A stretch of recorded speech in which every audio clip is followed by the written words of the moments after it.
Hi, my name is Jaka. I'm coming from Slovenia. Basically, I have more than 20 years of experience working in sales and Agile. In the last year, I created a company, I co-founded a company with Nina. She's my colleague here. In Slovenia, and we're working basically in progressive organizations. So we help organizations become more progressive. So when we're talking about progressive organizations, we're talking about, I don't know if you're familiar with Burzog, VZ, and other companies, Hire, Run the Hay models and stuff like that. So basically we do that. But before we started with progressive organizations, I was like the guy in the 2015 that introduced Scrum, or basically Agile principles, into the marketing process. And now I'm going to explain you why. And I'm going to go through that. So, as I mentioned earlier, 22 years or 20 years of working experiences, I think 10 or 11, something like that, a half of that in sales, a half of that in marketing. I was working in one of the most prominent growth agencies in the Adriatic region. We were working for Parni Valjak, for Azimut Europa, for Gazprom, from BMW. So basically, we were really, really strong.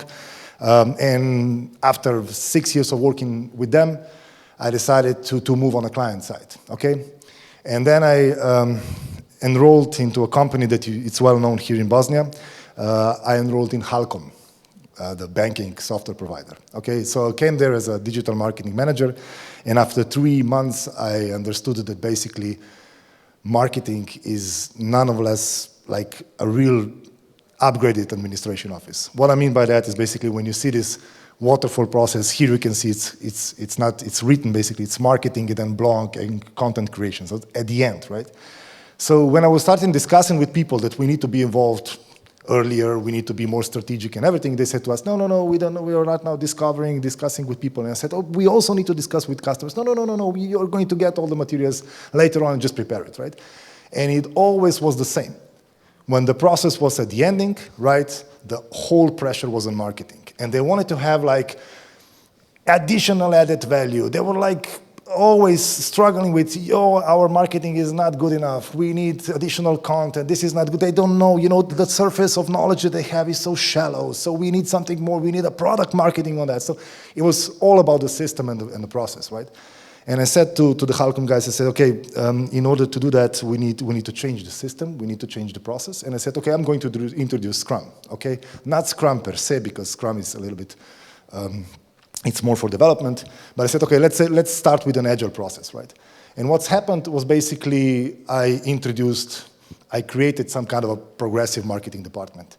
What I mean by that is basically, as I mentioned earlier on the pitch, I don't know if it was understood in that way, but it's always hard when you do Agile or using Scrum and Agile in the development department, right? Because everything else is siloed in a hierarchy, right? So anything that the development department does in an iterative way basically comes to a siloed organization when someone goes and just goes through it and goes through the firm processes of the company, right?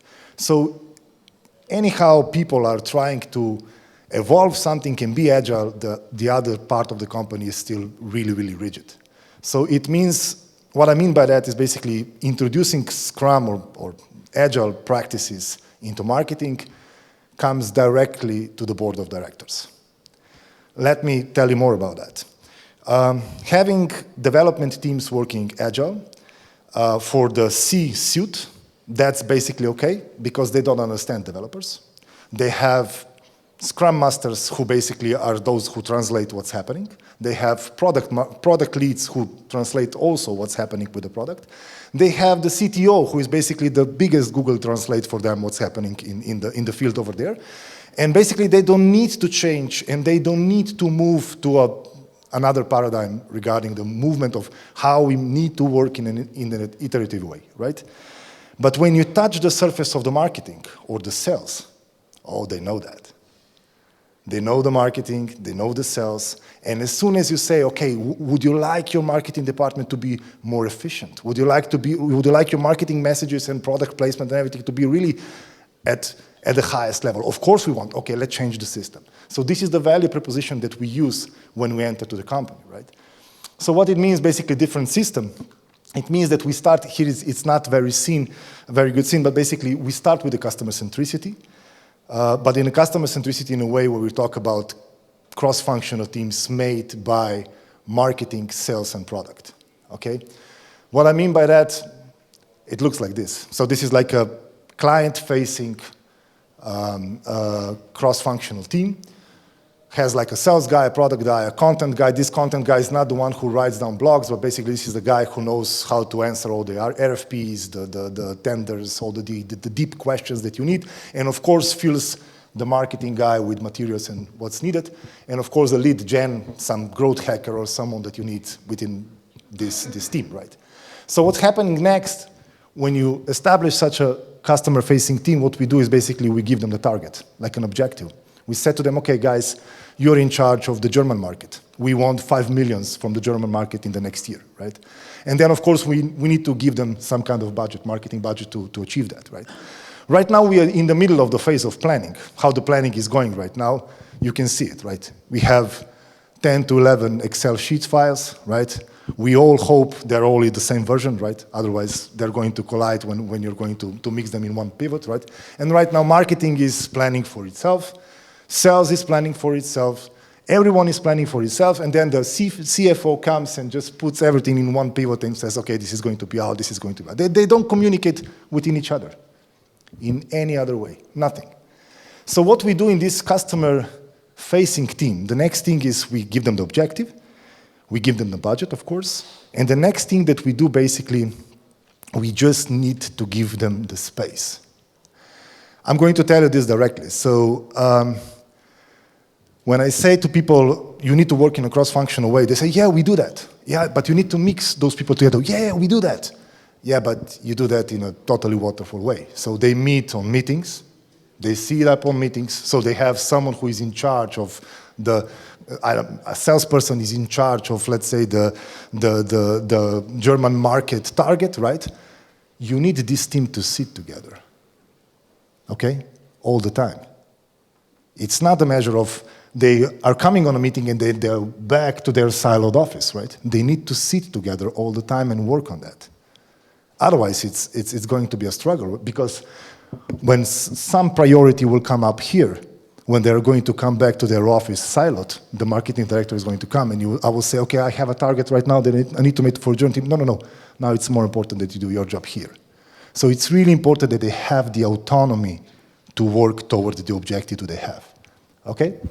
So the next thing that we do, basically when we establish this customer-facing team is, and when we establish it in a rigid hierarchical company, of course, the C-suite wants to know who's in charge.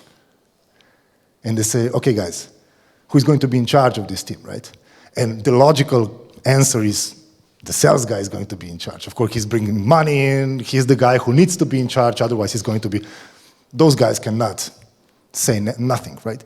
So in order to create some kind of leadership inside this team, what we use is basically a role-based leadership approach. What I mean by that is basically when we give this team an assignment, let's say an objective to bring 5 million euros from the German market, we say to them, okay, guys, what kind of roles you need in order to achieve that?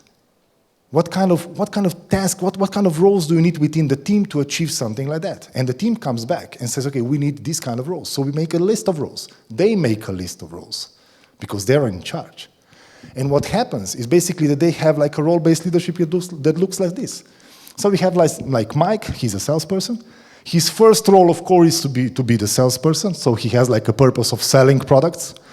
And he has, of course, the responsibility to prepare all the offers, to input everything in the CRM. He has also he needs to follow up the contacts. He needs to prepare everything. So onboarding the implementation team and stuff like that. So the next role that he has is the team's Tony Robbins. So the team knows that basically they need someone to motivate them. And they decided that Mike is going to be the right one because he's the only one who has the company card, of course. And he can go and bring some beer and stuff like that on the company expenses. But this is a little bit of a joke. But basically, he knows that the purpose is to feel that the team needs to feel good. So basically, his role is also as a sales guy, also to be someone who is like the motivation engine inside the company, inside this team, right? And the next role that Mike has is analyst and reporter. So he The purpose is to understanding the situation, transparently communicating this within other teams, and of course the responsibility is to write reports, do analysis and stuff like that. And of course, one of the roles is still to be the communicator, so the purpose is to frequently communicate in things, and responsibility is to lead, I don't know, some alignment meetings, stuff like that. If we look at Mike's position from the old perspective, he needs to be also a good planner, right? Sales guy needs to be a good planner. But Mike doesn't feel that way. So maybe Tina is going to join and say, this is my role, because I'm a product lead, I like things to be structured, I want to make the plan because I already have the roadmap and everything, and I'm going to plan how we are going to sell the whole stuff, everything that we have with our product, to the German market, due to the knowledge that I know that the new capabilities are going to be ready and stuff like that. So what I mean by that is basically roles are different to the competences and to the work, the job that you are having right now on your business card. And this is something that always changes, because you know what's happening. Right now you're on the conference here. On Monday morning, when you're going to come to your office, you're going to have new competences. But the company will not know that. The team will not know that, and they can benefit from it. And in this kind of organization, we want that. In this kind of organization, we want people, if you have new competence, I would like to do that. Okay, do it. Because why we ask the team? Because then we have the buy-in. If we go with the decision, okay, Mike, Tina, Anna, Sonia, and Jack, you are going to be the team for the German market, you can have resilience here. Jack doesn't want to work with Tina because they have an affair 3 months ago. And we don't know that. So we ask people, and we say to them, okay, this is the objective. Who is going to jump on the team? We need this kind of roles. So we ask people, because they have the autonomy to do that. Then they have, of course, they will have all the knowledge, and they have it. Otherwise, they're going to seek for it. In case, how we employ in this kind of group? The group employs and embarks a new person, and not regarding of the title that the person has, but regarding of the roles that they need to fill in. So this is the new employment model that we have in such teams. What happens next is basically how does it work? So when we start with such a team, so we say, okay, there is like, it's really not seen very well, but you're going to see it in slides. When we start and we establish such a team, so the team establishes itself, right when we said, okay, this is the target, we give them like the budget, we give them the autonomy so they can create like a role-based leadership and everything, right? The next thing that we do, it's a team contract. So this team needs to make crucial contracts regarding the relationship that they're going to have, right? The contract talking about how we are going to manage ourselves in conflicts, because there are going to be a lot of them. How we are going to talk about responsibilities in our team. How we are going to talk about activities when something is going to happen, who is going to jump in, right? And how we are going to conduct ourselves and communicate with our team. And of course, how we are going to call out meetings. Because we know that the symptom of the broken system are long emails when someone wants you to decide something, long meetings happening before the last meeting was without a decision, because the last meeting was without a decision because of the last meeting, the person who didn't decide something, right? And of course, we need to agree when this is going to happen. So this is something that we use in our team, basically, in Switch to 11. What we do, basically, we do like a Miro. We facilitate in Miro some kind of a workshop when people are basically hidden, anonymous, and then we exclude this social pressure that can happen, like a sales director being here and writing down a post-it notes, and then everybody jumping and trying to vote his one out so they can have like a bigger bonus or something at the end of the year, right? So the first thing that we do is a team contract, right? The second thing that we do is basically, this is something that is how we plan this kind of activities of a customer-facing team. This is a Miro template. We have it on a Miroverse, so you will get a link to that, so you can download it down. Basically, we are like Miro experts, so we have, I think, 5 or 6 different workshops over there. So what we do is basically, even though we have, like, we are a marketing office and we have internal clients. What I mean by that, imagine me in Halcom, right, and we have like a corporate banking team, we have a retail banking team. They are both clients of mine, right, an internal client. So I need to make a brief. When they say with me, okay, we would like to do something, okay, tell me what you would like to do. I would like to have the dates, I would like to have your plans, I would like to understand what you're planning to do. Then the next thing we do is the task force that we plan it is color-coded regarding the roles that we have. And then with the team, we do this priority pyramid. So with the corporate team, with the client, we do the priority and we say to them, okay, what of those tasks would you like to be done first? So we include them in the whole process so they can understand what's going to happen. And this is something that is basically visible to them because it's on Miro right now. But the thing that why we use Miro at the beginning, because if we start with such a change and then we say to them, okay, now the sales team and the marketing needs to use Jira or something, the resilience is going to be so big that we will not be able to move a task, right? That's why we use Miro at the beginning, and then when they see that they have like two different inputs, two same inputs inside Miro and Jira or something as a system, they say, okay, why won't we transition there? So we need the team to be ready to transition to right software, right? And after that, it's classical Kanban. The only thing that we do, we put the WIP limit on the validation part. Why? Because there's always, in a marketing field, there's always a paralysis of decisions and not only validations, but confirmation what's good to go out and what's not. So, because the people are ready to put marketing always on the last weekend before the event to confirm, okay, that leaflet needs to be printed out and stuff like that, that's why we put the WIP limit here, right? And we say, okay, you can only have 5, 6 tasks that are right now in confirmation on your site, and we are going to put the 7th once we clear one out. So this is how it looks, basically different projects for different customers. So let's say this is like a board that we have for one customer, second customer, it can be internal customer, third one, and of course we have like the classical Kanban, the invalidation and indone. So basically what you see here, those are the color-coded projects that we have for a different customer. Here's like a target that we have, what is a prioritized project that we need to fill in, and basically this is how marketing and sales and all the teams basically work like in a cross-functional way.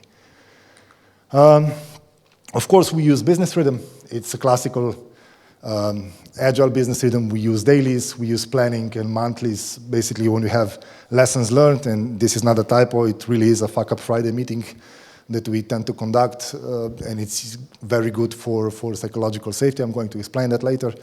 And then, of course, we have the decision-making process, right? So we don't have a leader, right, in this group. So if you don't have a leader, so Mike, who is the sales guy, is not a leader because we have role-based leadership. So how the decisions are made, right? The decisions are made basically on a collaborative decision-making process. What I mean by that, this is like a process written right here. So I'm the guy who needs to take a decision regarding offers because I'm a sales guy, right? And always when I do that, when I go through this decision-making process, I always go through 3 questions. We tend to add the 4th one. But basically the first question is the decision that I'm going to make be bad for our client? If it is, then I need to find something else, right? If it's not, I move to the next question. Is the decision that I'm going to make be bad for an employee of our company? If that's okay, is the decision that I'm going to make right now going to be bad for our company? And the last, is the decision that I'm going to make be bad for the planet, or for the earth, for the rivers, for something, for the nature that we have around us? After it goes over those 4 questions and everything is checked, then I go and I say, okay, this is going to be my decision, I'm going to change it, and I communicate this within the team. It's a meeting, and I say, I have like a decision-making process, I'm going to, as a role-based leader, as a leader of this role, I'm going to present my new decision, I present the decision, and then I'm seeking for consent. And I'm saying anyone can object to my decision, filtering with these 4 questions. Nobody cannot object to say, I don't like it because I don't feel like it. It's got to be filtered with those 4 questions, because everyone here is entitled to put another corner or another view of the decision that maybe I was misled by or something. I just forgot about it. After we do that, we make a quick checkup within the team, because sometimes we have introverts inside, so we use liberating structures for that. I don't know if you're familiar with liberating structures. It's a great website with techniques how to conduct meetings like that and everything. So after that, we get, with the consent, every objection that is made and is valid is incorporated into the decision, and then we take the decision. But there is one twist. From taking a decision, there always comes accountability. If I'm the guy who took the decision, I'm accountable to communicate the decision within all the teams that are around in touch with us, and I'm the guy who needs to measure the results of this decision. So if I'm going to be the guy who's going to present and say, okay, this is a new decision, we need to make it, right? I need to be the guy who also is accountable to measure it and communicate it within other teams.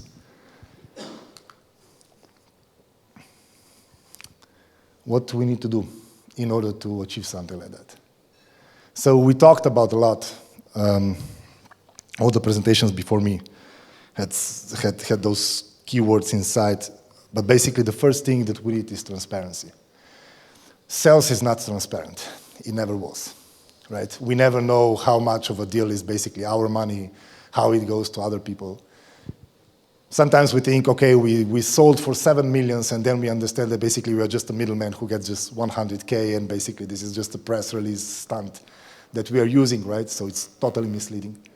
So transparency is crucial also, not of all of those informations, but basically within us, right? We need to be transparent within ourselves. We need to talk about the things that we, transparently talk what's good, what's not good, be articulate on that.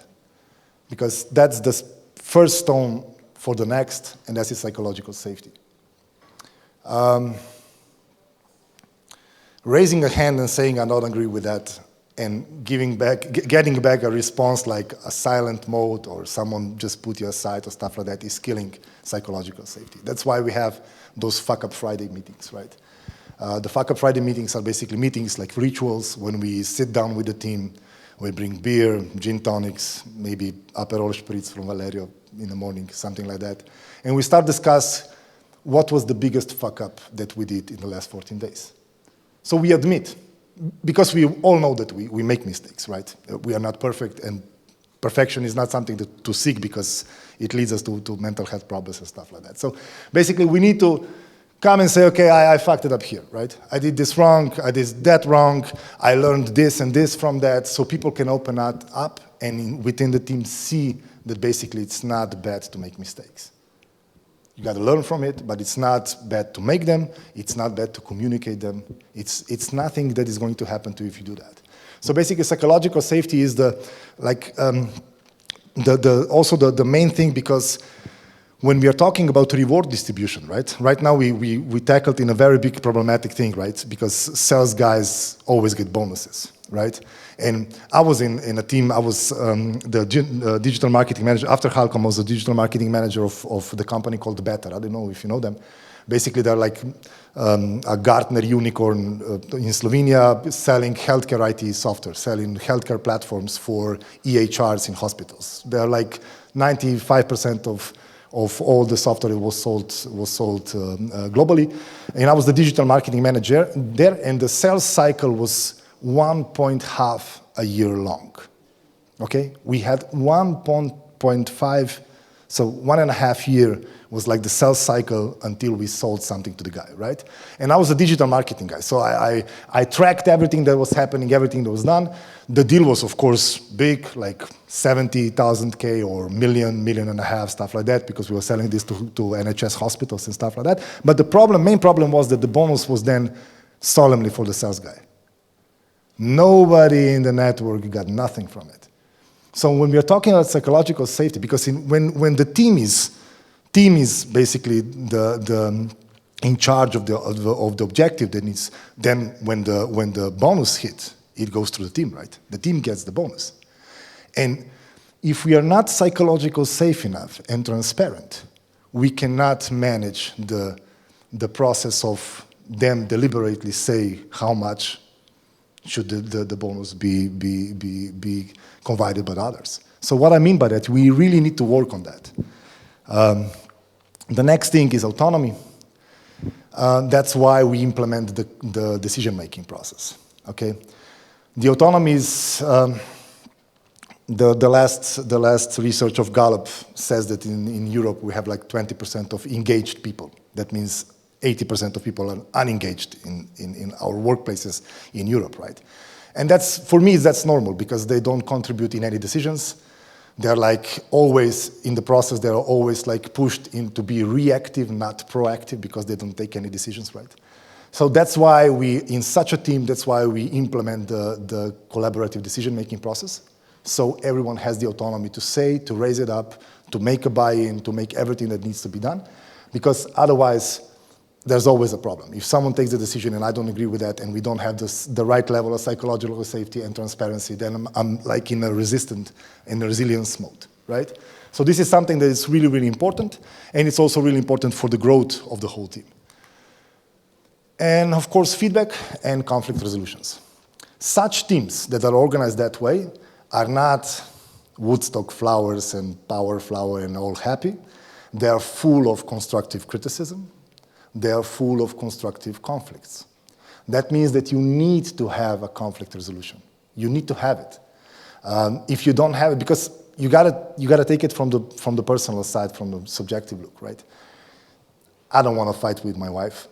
I pick the fights, right? I'm honest with you. I pick the fights. And when I'm picking the fights, it means that it needs to right, boil a little bit after I explode, and then we start the fight and we communicated it, right? I'm behaving the same in my office. So it's happening in the same way in my office. So I'm not going to change the person, but here we need to have, like we have Anxiety Friday sessions. We have like something that are sessions for let the steam out, because it happens. It happens, like it evolves through making everything and working on. We need to make rituals and processes when we help people just get the steam out, okay? At the end, the system. So what I'm talking about right now is how to change the system. So when I'm explaining these kind of approaches that we have in progressive organizations, people say, yeah, that's good. For Netherlands, for China, there are different kind of people. We are here on Balkans, right? It's not possible to do it with us, right? It's impossible. Then I always come up with this comparison. So basically, it's a crossroad, right? And a crossroad has always traffic lights, right? It's like the most non-autonomous version of us crossing the street. You can be a Nobel Prize winner. You will still wait here at the red light like the most incompetent person in the world. At 3 a.m. in the morning, nobody is driving around. You're going to sit there and basically wait until the light goes in green, and then you're going to start, right? And the next thing a phenomenon that happens during waiting here, what's happening is not only that you're disengaged, you take the phone out and you take a look at what's new on Instagram, what's happening on LinkedIn, because it's like the time that needs to be killed, right? So the same person with the same task, with a different system, you cannot take the phone here. You will not take it. You will be alerted all the time. So is the same person that will take the phone on the crossroad waiting for the red light to become green. Here is this person, the same guy who is going to be assertive, be there, be present, be engaged all the time, and basically go through that, so be autonomous. So take a look at the numbers of this. So if you have like an upgraded version, so you have 75% of less collisions, you have 90% reduction of delays, and you don't have any money to spend on the maintenance. So the main thing that we need to ask ourselves is basically in our organization, sales, marketing, of course, how many crossroads we have and how many roundabouts we have. And try to find a way how to build roundabouts out of it. That's it.